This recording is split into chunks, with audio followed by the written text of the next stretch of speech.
Islamic microfinance is becoming an increasingly popular mechanism for poverty alleviation, especially for developing countries around the world.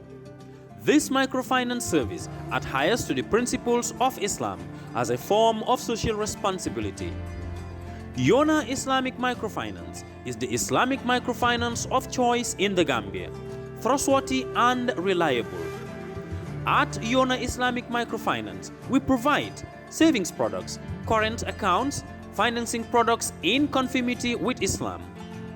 In addition, Yona Islamic Microfinance also offers local and international remittances, takaful fund, management of zakat, management of awqaf, trading and investment, and building of strategic partnerships to bring financial services to the doorstep of the poor with donor projects, madrasas, youth organizations, women groups, and farmer organizations.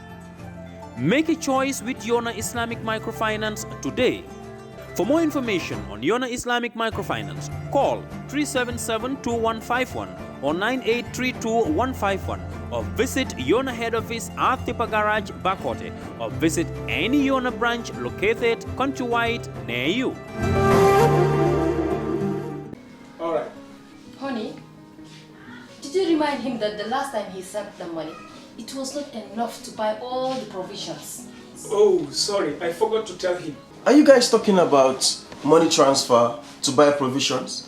Yes. But don't you know about Baluwo? Baluwo? Baluwo? What is Baluwo? Baluwo is a service that your son can use to send provisions directly to you guys from the shop.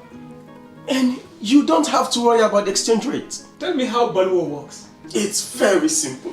Just log on to baluwo.com and shop, or download the app on your phone. You can shop on the website or using the app to buy online basic products for your family and friends. With Baluwo, you decide what your money is spent on. Your money, your choice. Buy online products for your family and friends in the Gambia, Senegal, Nigeria or Mali. Baluwo, better than sending money. Hello and welcome to this special interview. Today I am with Nouma Dione, IFC senior officer, country officer, who is currently to visit in the Gambia with the IFC regional director. Nouma, welcome to Kerr, Fatou. Thank you, Fatou. First, let's look at the IFC. Tell us about the IFC. IFC, yeah. Sure. So IFC is the institution within the World Bank Group that is in charge of supporting the private sector in emerging markets. So what we do is that we provide financial solutions. Could be loans, equity investments, risk management products, and even guarantees. But we also do provide advice to private sector, because our goal is to develop the private sector in a sustainable and inclusive way. So this is IFC, and we have various units, various teams working on different sectors, but the goal is the same. And currently you are in the Gambia with the regional director. Tell us, what is the purpose of this visit? So our presence in the Gambia dates 40 years. We've been here since 1984. Mm-hmm. Our first investment was for Combo Beach, and we supported the development of this hotel. We did some other investments in the tourism sector, in fisheries, in agri, but it was not as many as we wanted. So the purpose of this trip is to really start the process of increasing our program here. So scaling up is what our strategy is for our program in the Gambia. So our visit was to first introduce a new team. We have a new team of country officers based in Dakar, and to engage with the private sector to understand their needs, see the opportunities, and prioritize so we can conduct the scaling up of our program. Now, what areas, specific areas, will you be concentrating on now going forward? So first, let me tell you that we are very pleased to be here. The vibrancy, the passion we've seen in the private sector here was quite encouraging. So we looked at a few sectors, and I think they confirmed some of the ideas that we had, that we put together in a strategy document approved by senior management for the Gambia. And so a few sectors that we think are key Our first, infrastructure. So we believe that we need to help bridge the gap on the energy sector and also on the ICT side.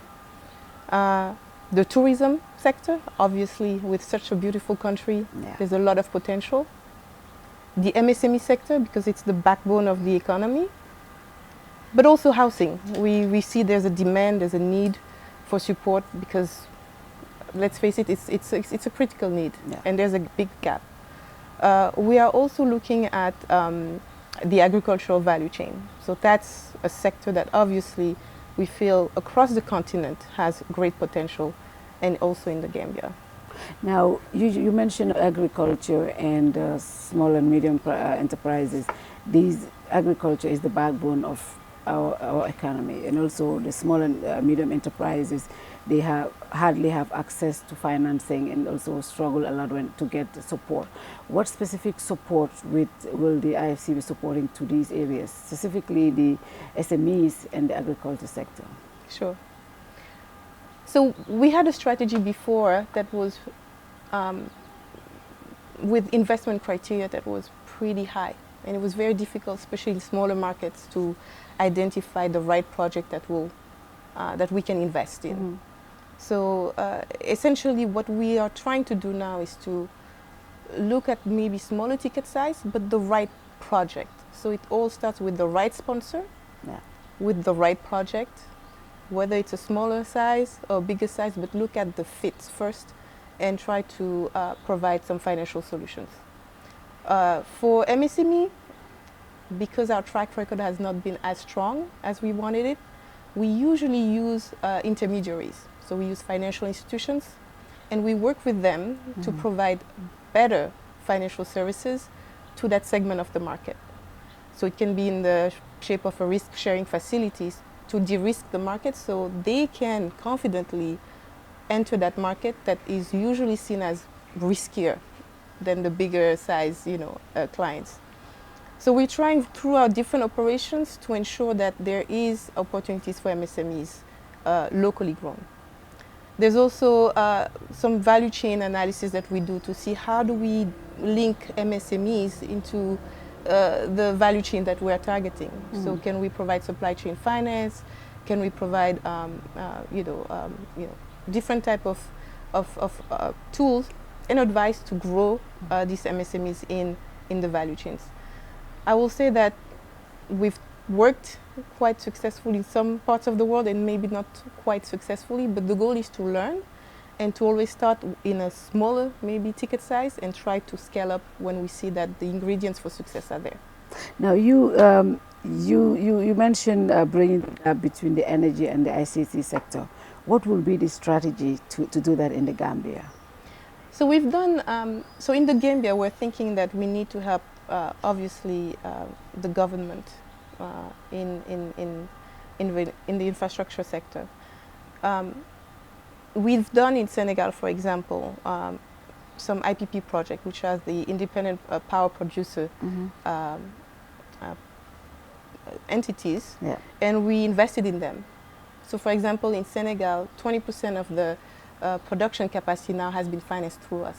So it's a direct benefit that everybody can tangibly see. Similarly, in Côte d'Ivoire, we've invested in independent power producers, and the results show for themselves. It's a significant proportion of the production capacity in Côte d'Ivoire is through our financing. And I think the same formula could apply here, where we invest in projects, the right projects that will increase the capacity here of producing and supplying electricity. And we're thinking of diversifying this, not just fuel-based, but solar. There's a great opportunity for solar energy here to provide additional capacity to the grid. So that will be, I think, one area we'll be looking for. Now, in the small and smaller business enterprises or the agriculture sector, how does any private business tap into this support? Is it going to be through government, or is it going to be directly through your office? All right. So there are different ways. Traditionally, we work, like I said, through intermediaries because they have the better market understanding, and they can do the proper due diligence for certain sizes of loans. At a certain level, what we are trying to do now is to work with these entities, if they're almost bankable, to try to put them to a level where now they're investment ready. So when we see a strong potential, even in a smaller entities, to try to now come and support them to reach that level where they are bankable and hopefully invest. In some areas, we find that they might be actually investment ready. So it's a different strategy than before, where we are trying really hard to look at how do we support local entrepreneurs. Because what we believe in, and that's what my boss, the director, Olivier Bouyoya, says, is like, we need to support African solutions so they can address the African problems that we face.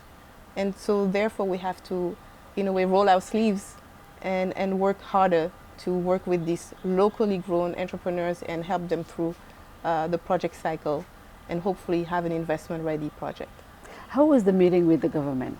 You met the Minister of Finance, right? How did that go? Very well. I think I would say that it's really providence to have such high-level technical skills, and also people who understand the issues and are ready to partner and work with IFC, but in general with the World Bank Group. So this is really a demonstration that the leadership is ready. The private sector, quite interestingly, recognized some areas of improvements in the quality of the services that they receive. So there is progress. I think maybe communication needs to be improved so that all these benefits is further mainstream, but there is things happening in the Gambia, and the mission that we have had, and which is concluding today, shows that it has the potential, all the ingredients to succeed, and we will be part of the journey. Apart from government, did you meet any private sector, and how was that meeting as well? So we met various members of the private sector in different sectors, so tourism, housing, agri. What I have to say is that their passion is remarkable. They know they have a solution to a problem that the Gambian people is facing, but also outside of the Gambia, there's potential for this solution to be, exported. So what I found quite amazing is that despite all the difficulties they have been facing, they are growing.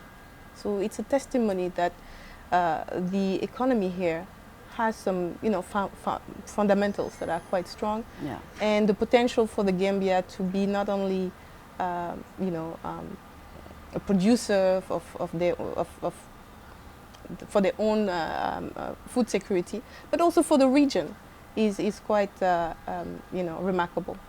So the quality of the people, of the discussion, the gaps that we see also, of course, are humbling, but we are very optimistic, and we will be back in the Gambia very soon to continue discussing with the private sector. Generally, how would you describe the private sector, the business community in the Gambia? During your search day, you met different players in the industry. How would you describe it?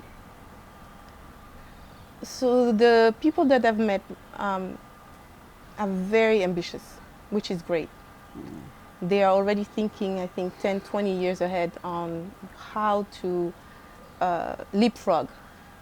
And that was something that was quite interesting. And for example, in the housing, these projects to create cities to ensure that we address the demand not of today, but of tomorrow.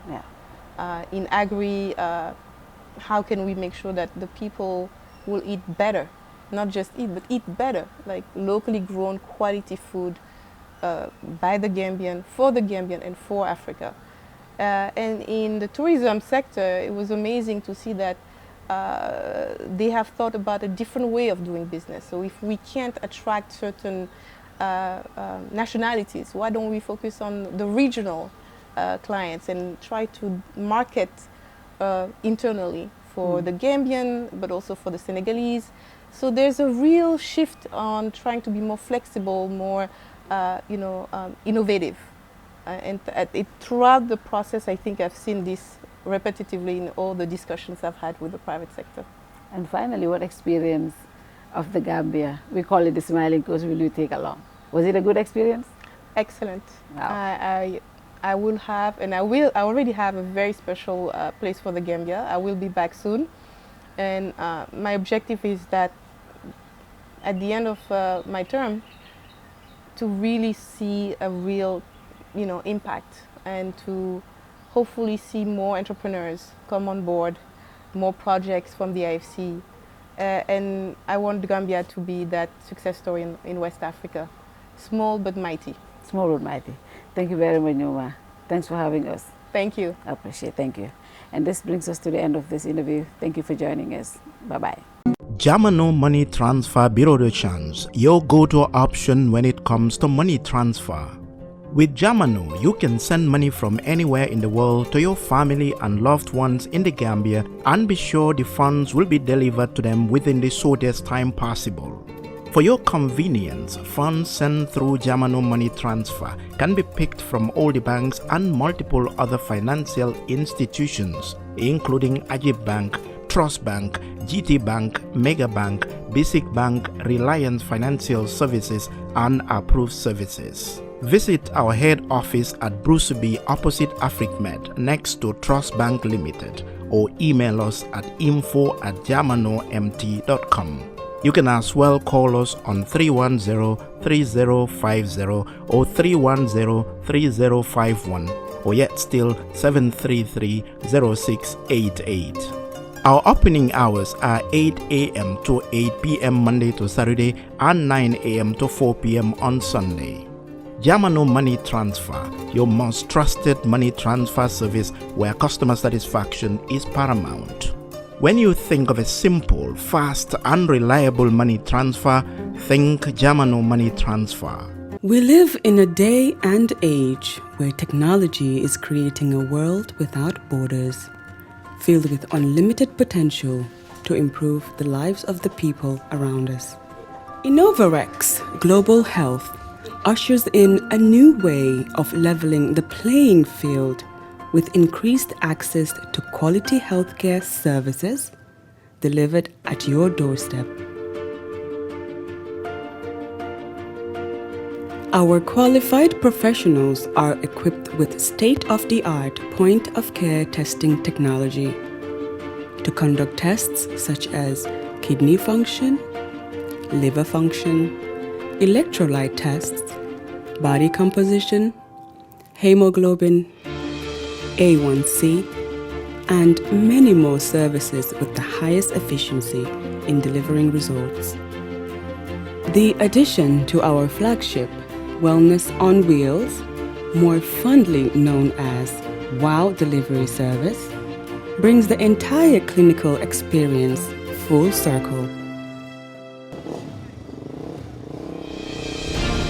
IGH has remained committed to creating the future of healthcare delivery.